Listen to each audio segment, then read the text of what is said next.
This is day one of a small-scale hydroponic system I've got in a corner of my garage. I've got a 100-litre food-safe plastic tote sitting at the bottom, and in it is water mixed with nutrient solution. There's also a submersible pump in it. The pump is connected to this larger 13mm PVC tube at the back that runs up the back of the lattice. It goes up to this 3D printed plastic manifold that splits the 13mm hose into smaller 4mm tubes. And then those tubes run into the back of these also 3D printed pots. The 3D printed pots are pretty simple. There's a hole on the back on each side for the 4mm, or what's the outer diameter is a 6mm tube to go into, and a clip to clip onto the lattice. Just like that. And then the clip itself sits on the horizontal beam or the horizontal member of the lattice so that it's supported quite well. And then there is a drain on the back bottom of the pot. Now, with the previous version of this sort of system that I had outside, I had an issue with the drain hole clogging up at the bottom.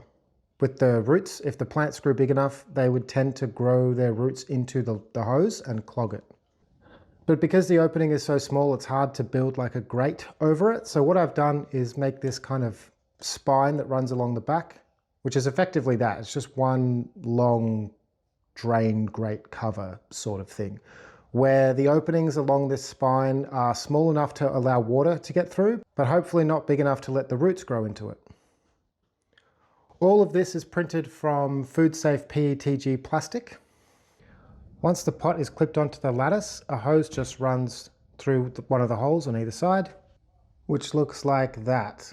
One of the ideas for this system was to have the hoses flow into the pots horizontally, so that as the water comes in, it does a good job of showering this kind of net cup. Once the net cup is screwed into the pot, the hose actually comes through one of these little openings, the little diamond-shaped openings, and showers the clay pebbles, which are in this net cup, and then obviously all the roots as well. The purpose of the clay pebbles is really just to allow, give something for the root structure to grow around and to retain moisture. So the water from the reservoir really just gets pumped into the top pot for this whole row, and then each of the pots just feeds down into the one below it. Like I said, this is day one. So at the moment, all I've got is 2 rows of 7 pots, and each of them has strawberries in it at the moment. So the pump has just come on, so I can actually show you what it looks like when it's running. So that's it, just a water flow. Now these are, the green pots themselves actually don't fill with water. Like a little bit might sit in this bottom cone between pump cycles, but the idea is that the water just showers the net cup and then it drains to the next pot and then back down into the reservoir.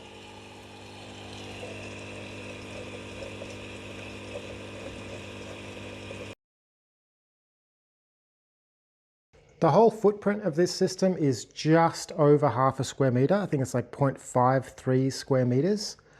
This is a 900mm wide lattice, like outdoor wooden garden lattice on the back, and then the smaller 600mm wides on the side. I've got a couple of little L brackets at the top to keep everything somewhat stable and square, but it is a freestanding unit.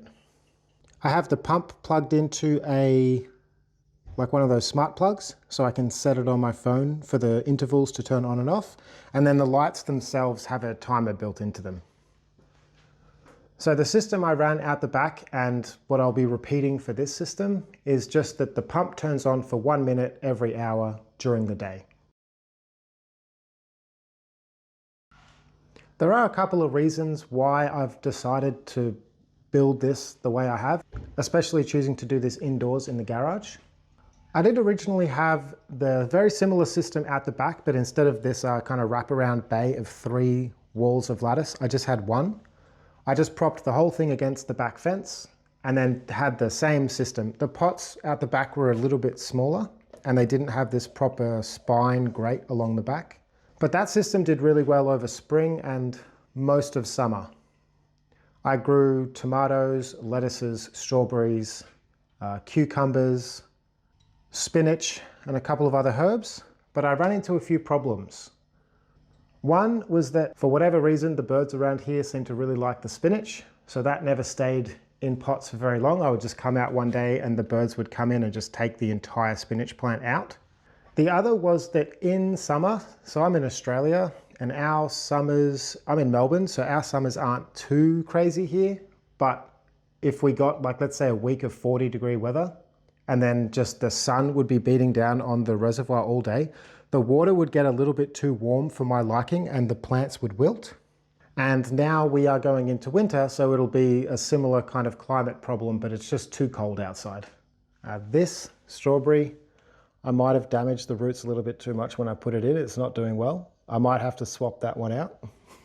But also after the success of seeing how well the outdoor system did, I figured for like, you know, a corner of my garage, if I just make a little bit of space, I could grow even more, hopefully all year round.